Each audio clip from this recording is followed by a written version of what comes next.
All right, time to cut the grass. This thing always starts, should have no problem, right? What? Oh, man, really?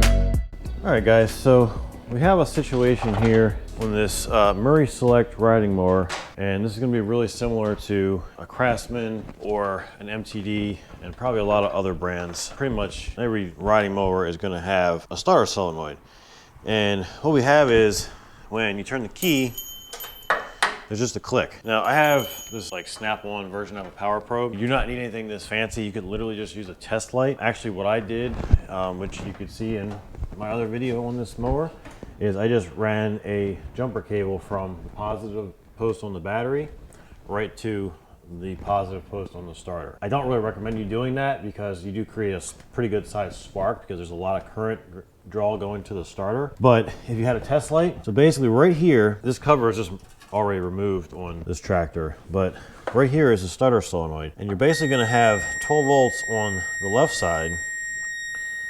And then on the other side, right now it's showing ground. And then the smaller post on the front, right now you also have showing negative or ground. When you turn the key, that should turn, it's showing 12 volts when you turn the key. So that means that the starter switch, the key ignition switch is working, and it's sending the 12 volts from here down to the solenoid. But also, you should also be getting the 12 volts there. And it's not, you can see you're not getting anything happening, it's staying green. So basically it means that the starter solenoid itself is bad, and we need to go ahead and replace that. So for this particular mower, I went ahead and bought a new one.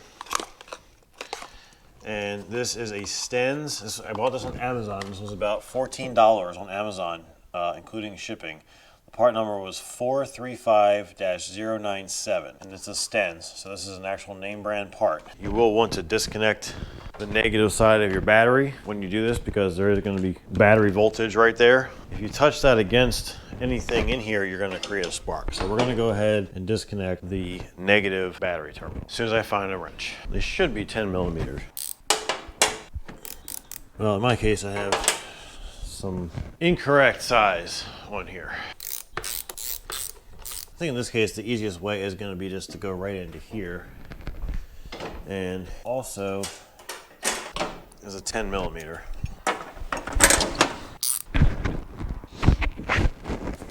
Nope, it is not a 10 millimeter. It is a 7/16. So the two top posts are 7/16. So you just remove your two top posts, nuts. Well, what in the world? I don't know what's going on with this one. Well, it's bent. Sure, that has nothing to do with the problem that we're having.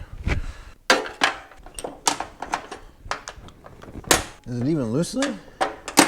The new solenoid comes with new nuts, so you don't need to really worry about saving these, but save everything until you get the problem fixed. So the left side has a small pink wire going on it, as well as the heavy wire right from the battery itself. So just pull those both off, but try to keep it separate. And then in front here, the small terminal, this terminal has an orange wire going to it. And it looks like that one I think is actually a 10 millimeter.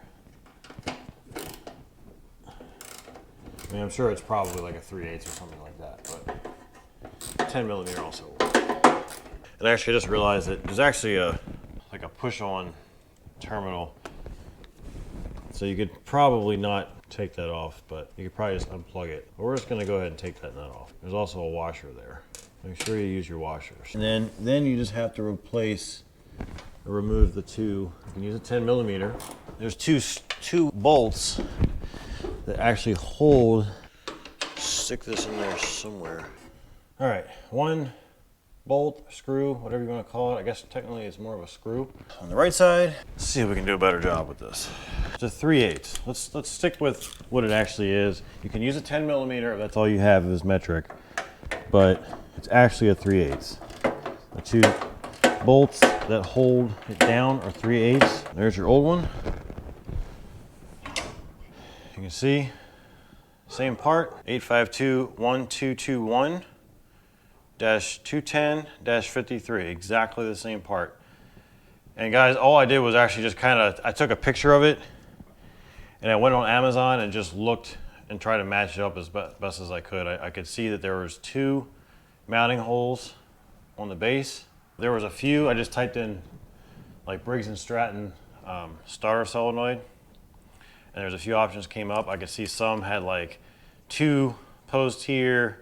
This one only had 1. Without even looking at like a parts diagram, I was able to match this up, and it was like $14 shipped. And we're gonna just put the new one in here and clean the leaves out of here first. We'll mount it in there first, and then we'll put the wires back on. It's not difficult to do, it's tedious. You know, it's just in an awkward position. You got to try to line your bolts up. How long are these threads? So it doesn't seem like these want to tighten down all the way. It seems like it's just kind of spinning. So I guess just snug these things down.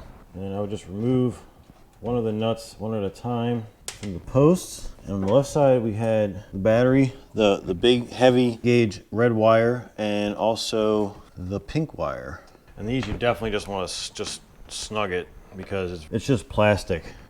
All right, it's tight, so just give it like a little, just like that. Just when you feel it start to get tight, that's all you need to do with that because it will break pretty easily. Okay, and then the other post gets the wire that runs, the other heavy wire that goes over towards the starter. All right, just snug it up. And then the last wire is the one that has this little terminal, which we can just pull it out of here and then just push this on the new one.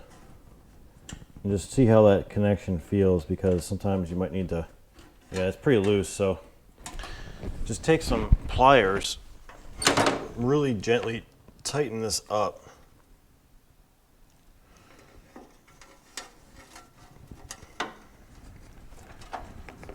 You just want to kind of squeeze it a little bit so that when you put it on, it has some resistance, so it doesn't want to just pull right off. And that should be it. There's a total of 4 wires that get connected to that. These are just the old hardware from the old solenoid. I'm gonna reconnect the battery cable. No sparks, that's good.